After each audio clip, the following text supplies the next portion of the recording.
It's week 2 in our 3-week recording break while we plan and record some new content that we can't wait to share with you.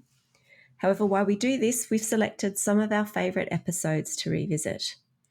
This week, I've selected an episode from Season 9, and if you remember, this is the season where we focused on mysteries.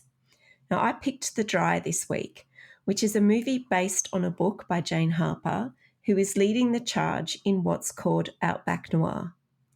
These stories include the environment as a character, and that character influences the atmosphere of the movie as well as the actions of the characters. During this season, I dove deep into a study about clues, and I also tracked the villain via a spreadsheet. And during this episode, I give a rundown of what I found, and also I looked at how the two timelines in this film interacted to add tension. Valerie discussed the central dramatic question, the 4 story questions, and how character archetypes in murder mysteries helped her pick who did it in this film. So if you enjoy murder mysteries with dual timelines, this is an episode for you.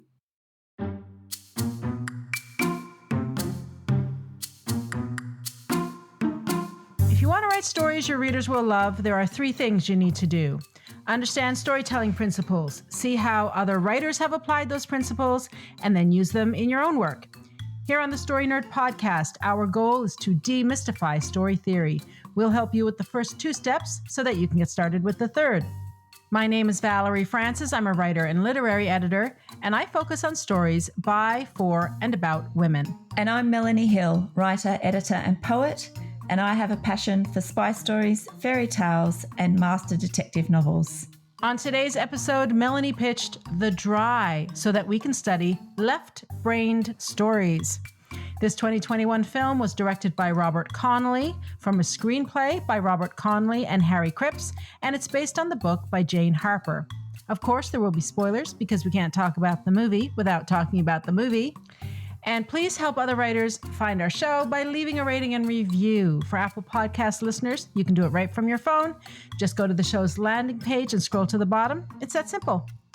Melanie, The Dry, what have you got for us this week? All right, I chose The Dry because Jane Harper's books and this movie usually have 2 mysteries linking the past and the present. Her stories also occur in small fictional Australian towns where the environment is as much a character as the humans. There's usually a medium-sized pool of suspects, some of whom are also involved in the past mystery. And the relationships are complex and intertwined, which provides ample opportunity to discover secrets, alternative sides of stories, different recollections, and of course, lies and half-truths. Now, I haven't read the novel The Dry, but I have read her books The Survivors and Exiles, and I enjoy the way she focuses the reader's attention on specific parts of an investigation and not others. Harper also uses clues in plain sight, which Valerie has referred to as cuttlefish, and also clues that are red herrings. Now, the clues and diverting of attention are some of the options that mystery writers have in their toolbox. Now, I've used my spreadsheet again this week to identify other mystery craft tools that she has used in telling this story. And by tracking the murderers and looking at where clues and motives occur in the story, I've been able to see where Jane Harper used multiple techniques and tools to raise questions and divert attention away from the actual murderers. And it's fascinating stuff. Now, the first time I saw the movie The Dry, which was when it was released, I didn't think that it worked well, and I was puzzled by what happened. However, and this is what I was actually going to point out this week, this is what I was planning on talking about, but as I watched and analysed this week, I understand now how The Dry combines complex storytelling and interesting plotting, and I have a greater understanding and appreciation for the craft in this movie. Now, I'm not saying that it's perfect, and there are some evidence issues, but the good lessons from this outweigh the small problems, in my opinion. Now, I'm going to summarize and then expand on what I've picked up about the murderers and the clues in the story. But I just want to make a first significant point, and it relates to Aaron Falk as the protagonist in this story. He actually investigates. Now, along with Police Sergeant Greg Rako in this story, they actively look for clues and motives, they form theories, and they interview suspects. Falk and Rako's investigation, combined with Falk's history in Kiwara, is very interesting to watch. It's subtle, but it's still interesting. Now, this might seem like a really obvious thing to say, but if you have someone whose job it is to investigate and you're writing a story with a crime that needs solving, then the protagonist must investigate. Structure your story around the investigation and the search for what happened. Anything else you want to add should be done after the investigation is written or planned in great detail. Again, I know that sounds obvious, but trust me, it's when people write investigative stories or mysteries, they seem to get distracted away from the crime or the mystery that they're trying to solve. Now, in The Dry, Falk and Rako both want to solve the crime. Falk also wants to solve the mystery surrounding Ellie's death 20 years ago. So Falk's motivation to solve these crimes drives his action throughout the whole movie. Everything else in the story is secondary to that want. And it motivates him. It then goes into his language, his thought processes, and then his actions. And it's really important. And that is a key motivator for your protagonist in a mystery like this. So as an example of what I mean, I estimate in my analysis that there are about 71 scenes in The Dry, give or take. There are about 14 of those scenes that don't have clues or anything to do with motive. But those 14 scenes build the background to what's happening in the past or the present. So they are contributing to the mystery in some ways. Now, what this means is that about 57 scenes do have clues, motives, or they have clues and motives in them. That gives you an idea on how heavily you must invest in having your crime at the center of your story. Now, what spreadsheeting a story like The Dry taught me this week was fascinating. And I'll give you my top 5 highlights of what I actually found, even though I've got a bit of a longer list than that. I'll give you the top 5. So there are only 3 suspects in this film. So I've discounted Luke, who is a suspect in Ellie's death and the murders of his wife and son, but I've called him victim 2 in my spreadsheet because at the end of the movie, that's exactly what he is. And I'm looking for how that's interpreted or how he's presented throughout the film compared to how he ends up at the end or the conclusion of the investigation. So he is victim 2 in my spreadsheet. In the movie, there are 2 murderers, 4 victims, and 2 investigators. Memory is not linear, and you should use this to your advantage in a mystery. The investigations of the present-day murders are told chronologically, and that's a really important contrast between the past and the present. Now, it's going to use a bit of an oxymoron here. So specific ambiguity is your friend. And what I mean by that is choose where you place ambiguity so that you amp up the mystery. Now, in saying all of that, I'm going to go and dive into those points in a little bit more detail. All right, so let's have a look at timelines and memory. Now, the timeline in Ellie's murder is not chronological. because memory is not perfect and it is not always linear. So the memories about Ellie that we see are from Falk's point of view. And he doesn't know what happened to her. His memories are triggered by landmarks or conversations with people in Kiwara. And it's through Falk's memories of Luke and Ellie that Luke is revealed as a possible suspect in Ellie's murder. And Ellie's death is also a secondary story that we're led to believe could be linked to the present day primary story. But I love the way that Harper has used imperfect memory and the non-chronological timeline to bring that story into play and create mystery and potentially cause some confusion. But that's okay, because that's what that's meant to do. And you can get away with that as the memory is of the distant past. Right, so now let's have a look at the chronological timeline in the investigation and also some of the clues in that investigation. So the chronological timeline in the present day primary story holds the whole movie together and provides a more traditional structure. The linear timeline is also important to keep track of the investigation and where clues appear and disappear.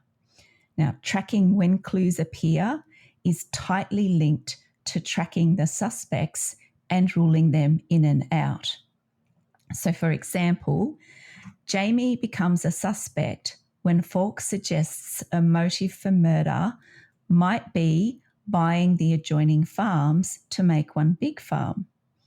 This puts Jamie and Grant in the spotlight, or this theory puts Jamie and Grant in the spotlight. So when Falk and Reiko visit Jamie's farmhouse, a few things happen to arouse their suspicions and to also embed or support the theory that they've come up with. Jamie says, when questioned, that he was with Luke shooting rabbits, which is the lie that Falk told to the police when questioned about his whereabouts when Ali died. So it's a bit of an indication that maybe Jamie's lying. Jamie's gran also fumbles when he says he was at home with her when Luke murdered his family and then turned the shotgun on himself. Jamie also has a shotgun and is very non-committal about the cartridges he uses. So all of these add up to or put more suspicion on Jamie and his involvement in Luke and his family's death. Later, Falk sees CCTV footage of Jamie in town at the time of Luke's death, proving that Jamie lied. Then, after the fight in the pub, the doc reveals that Jamie was in town to see him and that they are lovers.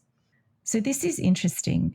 In this example, a theory is introduced, it's explored, and Jamie looks suspicious. Then he's discounted. So the chronological order is important, and so are the steps to get to the truth of what happened. A different example of a clue is Karen's handwritten note on the back of a library book receipt. Now, this note or this clue says Grant ? Grant is the name of Falk's greatest antagonist in Kiwara. Grant also operates his uncle's farm, which is one of the 3 adjoining properties that Falk came up with a theory about wanting to buy. So Grant has also threatened Falk, and he's partial to leaving dead calf carcasses on Falk's car or the veranda. So now Falk and Reiko have a motive and some circumstantial evidence to bring the spotlight onto Grant. However, Grant's name is a red herring. The Grant on the note refers to one of the key clues that lead to discovering Karen, Luke, and Billy's killer. Now, Falk links the note Grant to the grants Karen was applying for after Gretchen speaks about the work that she's now doing since Karen's left, but the linking doesn't happen straight away. The red herring played out in a linear way as part of the investigation, and once Falk sees other possibilities, which is the one that links Karen's work for the school to the headmaster with a gambling problem, then Grant the yobbo is ruled out. So this clue works differently. It leads the investigators down the wrong path, which makes it a red herring for that line of inquiry, but when it's put in the right context, it becomes a clue that leads to the right conclusion. Now, I also want to mention two other clues that are small but important. Reiko is the first to mention that he thinks it's odd that Karen was shot by Luke at the front door. And he asks Falk, "Does your missus meet you at the front door when you come home?" And this is the first time this is mentioned and also the last. But what it does is opens up the possibility that Luke didn't kill Karen and Billy. So this is a spider sense clue or a spidey sense clue, and it's one that makes the investigators look further. The second small but important clue is the colour of the shotgun cartridges. The killer used Remingtons, which have red cases, and Luke uses Winchesters, which are blue cases. This is a small but valuable clue, and this clue is used throughout the movie as something that rules suspects out or rules them in. Jamie used whatever was available. Gretchen uses Remingtons, and there are also Remingtons in the school shed. So they are likely places or could be a trigger to investigate those people's involvement in the murder some more. And as an example, Falk notices what cartridges Gretchen uses, and when he realises that Luke is the father of Gretchen's son, and Gretchen still loved Luke, he puts one and one together and gets a very shaky 2. So the point is that this small clue or these small clues are used to very good effect in the story. Now, I mentioned ambiguity is a mystery writer's friend. And I really think this is a good example, and also Harper's books are good examples of how to use ambiguity and how to use them in your stories. Now, there are examples of ambiguity in both the past and the present storylines, and most of the time, Luke is at the centre of the ambiguity. In the present storyline, Falk asks Gretchen if she believes Luke committed the crime, and she responds by saying, "Common things occur commonly, right?" Gretchen also believes that Luke snapped and shot everybody. When Gretchen says that common things occur commonly, that is a very ambiguous answer. So she's either avoiding the question or avoiding the answer to the question, or she doesn't want to add to the argument that Luke is the person who shot his family. Luke's father says also to Falk that he knows that both boys lied to the police about what they were doing when Ellie died, and if Luke killed his family, then he could have killed Ellie. So that questioning also adds doubt and ambiguity around Luke. We see Luke attempting to hold Ellie under the water, so he is physically violent, and Luke also warns Aaron about the police finding his note to Ellie, which incriminates Aaron, but Luke makes up an alibi for them both. So we don't know what Luke was doing when Ellie died. But the ambiguity works because of the information that is left out. The information is incomplete, but it's enough to lead us towards a specific line of thought. Luke's behaviour is suspicious, and he is capable of hurting Ellie, which means he could have killed her, and if so, he could have killed his family. Or another example is that the ambiguity leads us away from the murderer. So, for example, Falk's investigation into Grant and Jamie and his thought that Gretchen could have killed Luke's family distract from Scott's time in the pub and also Scott's wife's fear of being left at the house. Now, just to finish off, when you study The Dry, it reveals some fantastic ways to establish an investigation. First, the protagonist must investigate. The clues are revealed and investigated chronologically, and there are different types of clues with different outcomes. And I've given an example about how the ambiguity is your friend, and also there are examples in this about characters' flaws, the secrets, the half-truths, how they can be used to misdirect and create doubt. But eventually, all roads must lead to solving what happened. Now, there is more that I could talk about, and there's more that I discovered, but I do need to let Valerie have some words in here because, what I've just mentioned is a lot. So, Valerie, how did you go with traditional story structure or different things that happen in mysteries or left brain stories this week? All right, so there are two things I want to talk about. The first is a concept called the central dramatic question. And the second is character archetypes in a crime story or a mystery. So let me start with the central dramatic question. This is what drives a narrative or a story forward. It's the question that's hanging over the whole story, the one that the reader is reading your story and will read all the way to the end of your story to find the answer to. The central dramatic question is not unique to a crime story or a mystery, or a left brain story for that matter, not by a long stretch, but it is really easy to see in a crime story. So that's why I wanted to sort of talk about it this week. Now, all stories, assuming that they're working stories, of course, regardless of the genre, have a central dramatic question.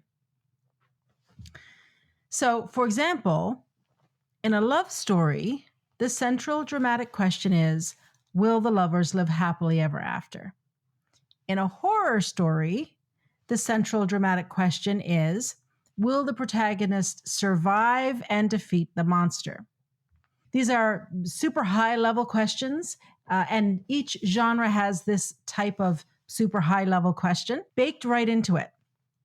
But when you're writing your own story, what you're going to do is take that high-level question, that generic question, and make it specific. So, for example, in A Christmas Carol, the specific question is, will Scrooge change his ways?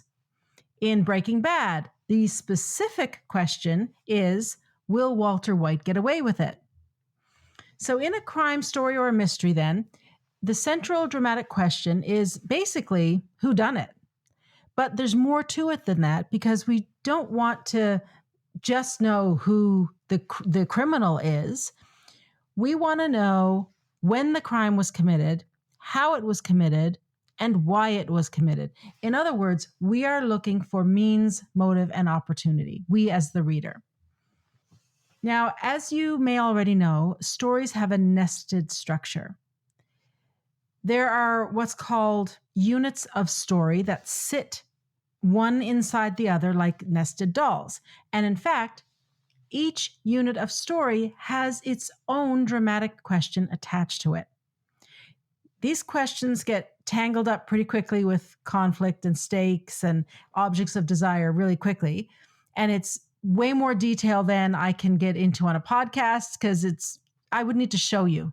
And we don't have all day.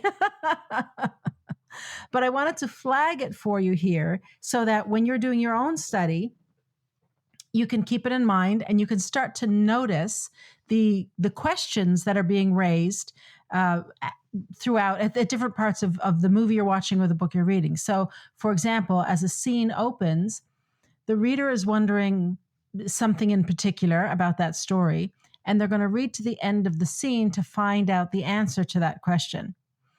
And they want to know how the answer to that question complicates the story as a whole. All right. I want you to cast your mind back a little bit to a few episodes ago when I talked about 4 story questions that we as writers need to consider. And those questions are: who is the protagonist? What does she want? What or who is standing in the way of her getting it? And what happens if she doesn't get it? Now, these are terrific questions, and you may have noticed that they're all questions from the writer's perspective. This is the way that we look at a story when we're crafting it. However, the central dramatic question is a question that is being posed by the reader. So it's from the reader's perspective. When someone reads the back cover of your book, what question gets planted in their mind? What question is compelling her to read chapter after chapter of your book?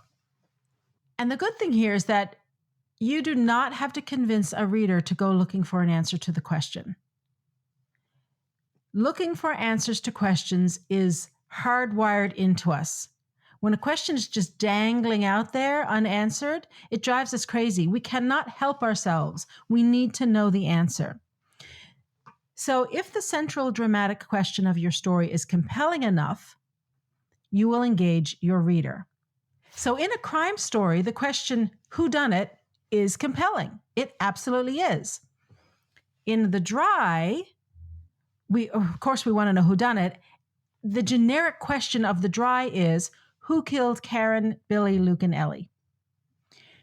The specific question for the dry is actually posed right in the film itself by Jerry, Luke's father.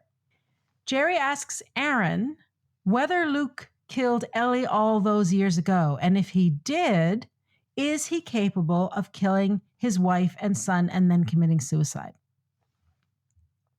So, from these 2 high-level questions, a whole bunch of other questions spin out, and they're spinning out the whole movie. So let me just talk about a few obvious ones that popped up. One of them is there even a connection between Ellie's death 20 years ago and these 3 deaths now? Why was the baby spared? Why would the little boy have been killed? What could an innocent child like Billy possibly have done? We're also wondering what Aaron knows. Was he involved in Ellie's death? Does he know who did it? Does he suspect Luke? Does Aaron think that Luke is capable of killing his wife and son and then committing suicide? Now, the more questions that get planted in the beginning hook of a story, the better. As a story unfolds, some of the questions will get answered.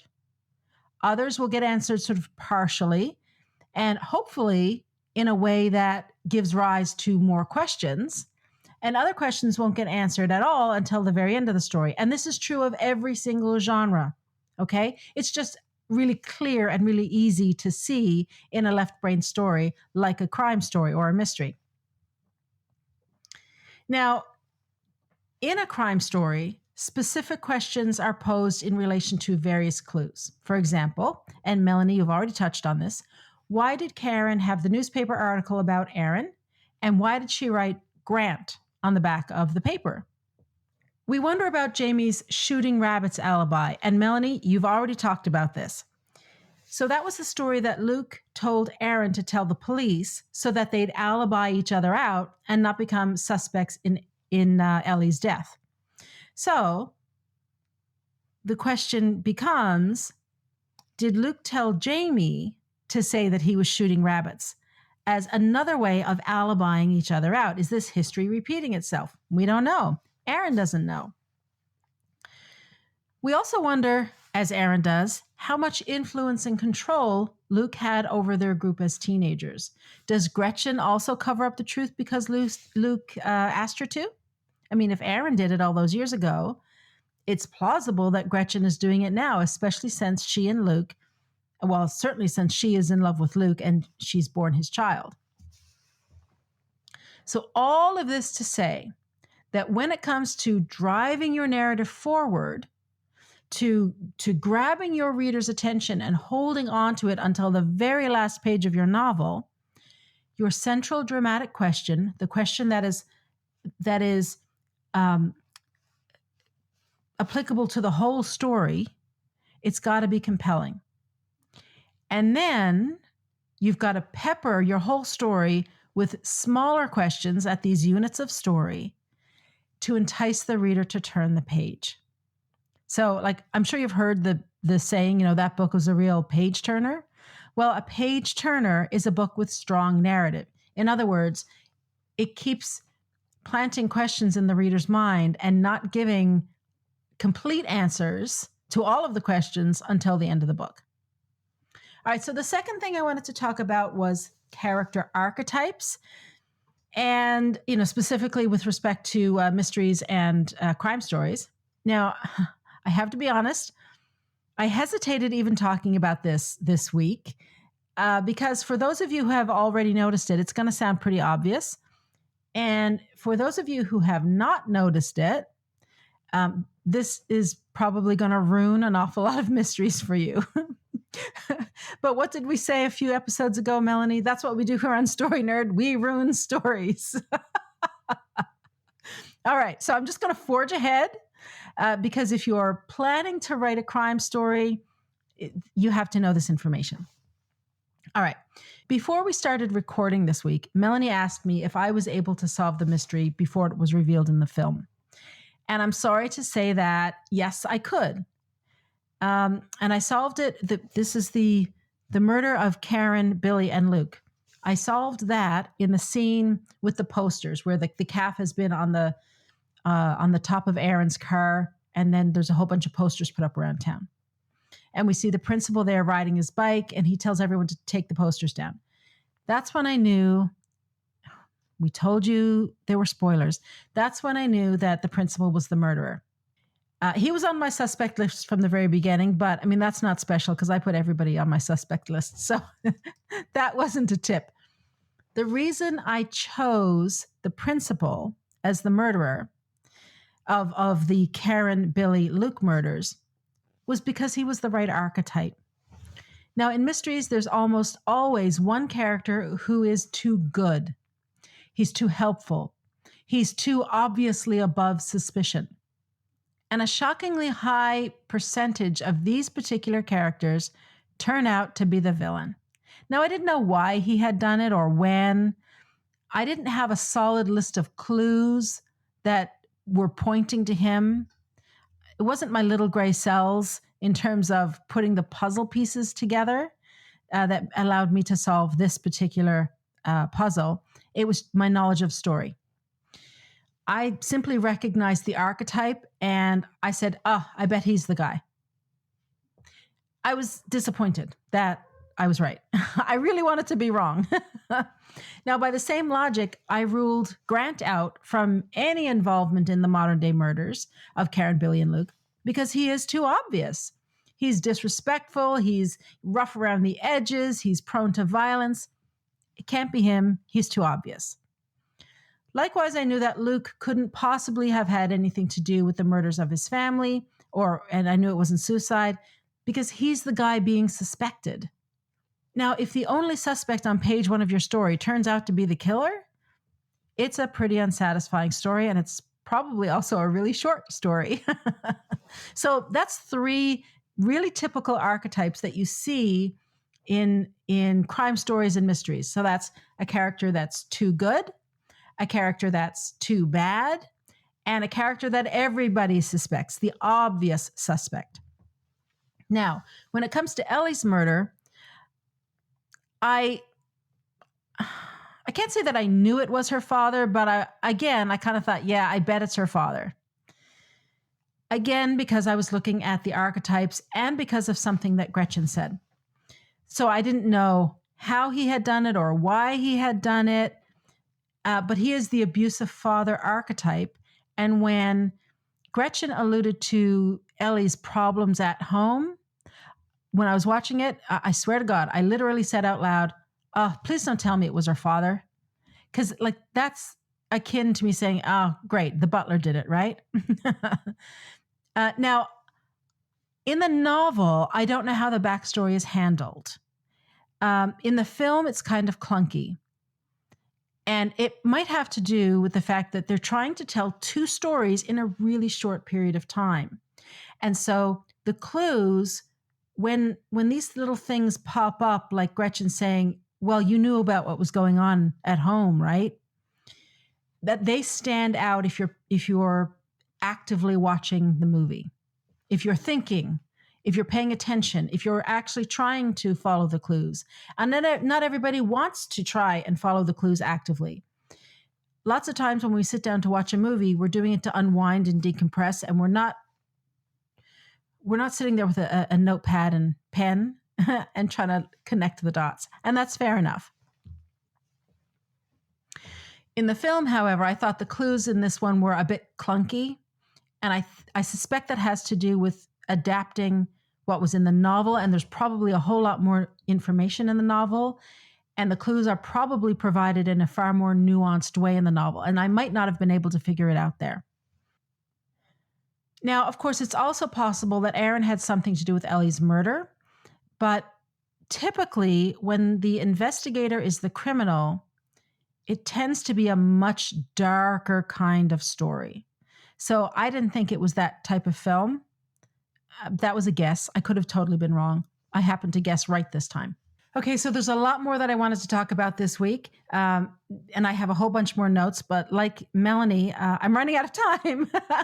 So let me just end by saying that I loved the setting for this film, and I thought they did a brilliant job with world building.